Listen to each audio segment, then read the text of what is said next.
காதல் காலத்தால் அழியாத பல காவியங்களை உருவாக்கியுள்ளது. அது பூக்களை மட்டுமின்றி பல போர்க்களங்களையும் சந்தித்துள்ளது. இதற்கு ஜாதி, மதம், இனம், மொழி இவ்வளவு ஏன், கண்டம் விட்டு கண்டம் பாய்வதற்கு காதலால் முடியும்.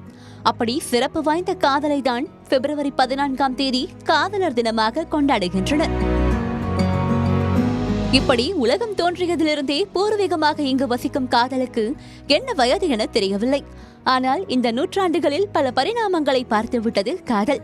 பார்க்காமல் வரும் காதல், பார்த்ததும் வரும் காதல், செல்போனில் ஒலிக்கும் காதல் என காதல் கடந்து வந்த பரிணாமத்தை பற்றிய தொகுப்பே இது.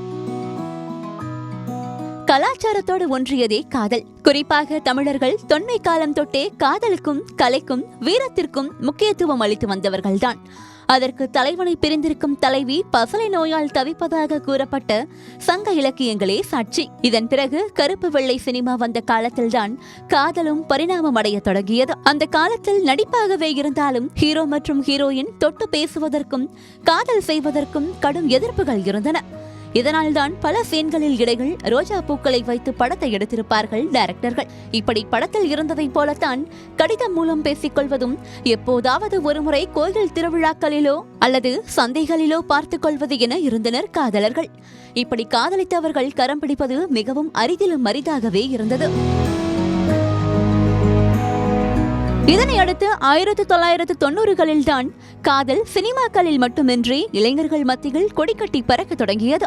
பிரெண்ட்ஸ் படத்தில் கதாநாயகன் விஜய் இல்தக்கசையா இருக்கா என பெண்களிடம் கேட்பது போல் இளசுகளும் தனக்கு பிடித்தவர்களிடம் வெளிப்படையாக காதலை சொல்ல தொடங்கினர். ஆனால் காதல் கைகூடிய பிறகு அவர்கள் பேசிக்கொள்வதற்கான வாய்ப்புகள் மிகவும் குறைவாகவே இருந்தது.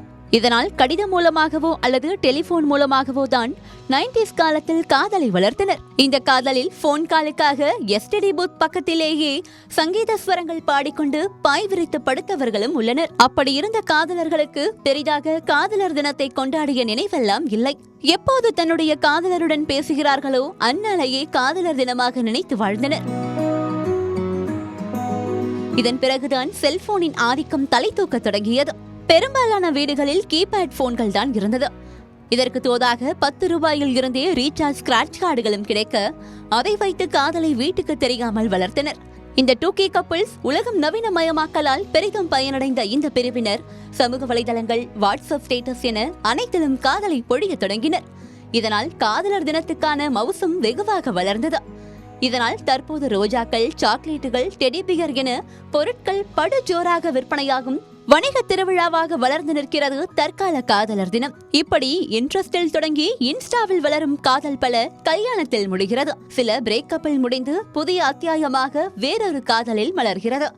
இதனால்தான் காதல் ஒரு கடல் மாறிடா, அதை மறந்துட்டு டம்ளருக்குள் நீச்சல் ஏனடா என்ற பாடல்களும் எழுதியுள்ளனர் பாடலாசிரியர்கள். இப்படி காலம் காலமாக காதலை மட்டுமில்லாமல் காதலர் தினத்துக்கான சிறப்பையும் வளர்த்துள்ளனர் காதலர்கள். இதனால் காதலர் தினத்தன்று ரோஜாக்களும் சாக்லேட்டுகளும் கொடுக்காவிட்டால் இங்கு சில காதலே பிரிந்துவிடும் அளவிற்கு பரிணாம வளர்ச்சியை பெற்றுள்ளது இந்த காதலர் தினம்.